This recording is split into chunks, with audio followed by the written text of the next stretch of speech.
Hey, it's 28 Fred T here. I'm going to show you my Airsoft gun pegboard wall.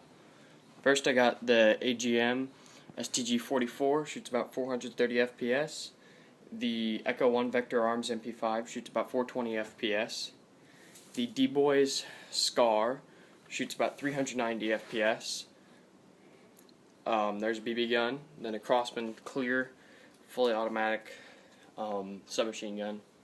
And then the D-Boys RKO3 AK-74. And then there's my brother's guns there and there.